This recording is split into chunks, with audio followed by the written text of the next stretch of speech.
Miss Universe Philippines nagsalita na tungkol sa napapaulat na pagpapaalis kay Michelle T sa TV guesting nito.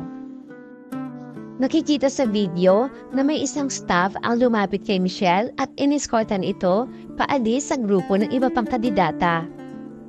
Makikita rin sa video sa mukha ni Michelle at ng iba pang kandidata ang pagtataka sa mga nangyayari. Naglabas na din ng pahayag ang Miss Universe Philippines at ipinaliwanag dito ang tunay na dahilan. We'd like to clarify some speculations regarding a video circulating showing Miss Universe Philippines Michelle D being escorted from a lineup in a TV guesting in Mexico City. Firstly, the segment was over by the time she exited. Michelle had to excuse herself to drink water because she wasn't feeling well due to the past week's tedious back-to-back schedule. Upon seeing her conditions, the AMU Philippine team decided that it was best for her to go back to the hotel to get some rest.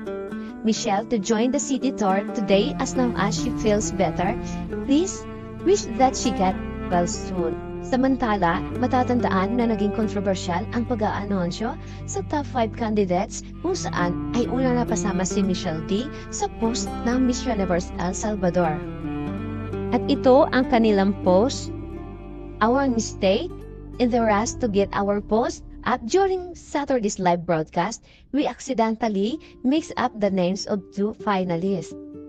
This was a simple error of moving too fast.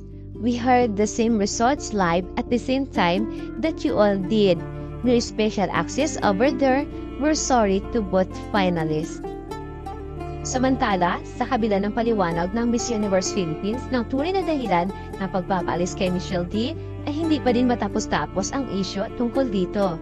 Base sa naging reaksyon ni Michelle D, na tila nagulat at nagtataka ito na makikita mo sa reaksyon ng kanyang mukha.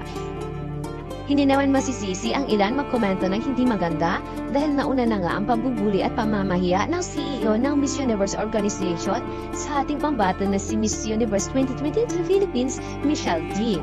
Dahilan sa hindi pagiging komportable nito.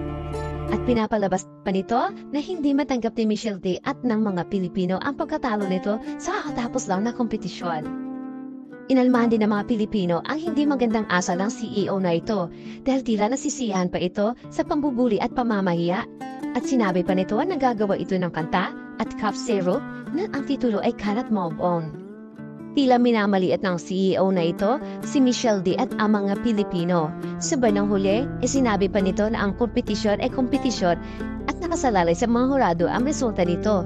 At hindi ito mabibili at madadaya para paboran ng isang tao. At dapat daw natin itong irespeto.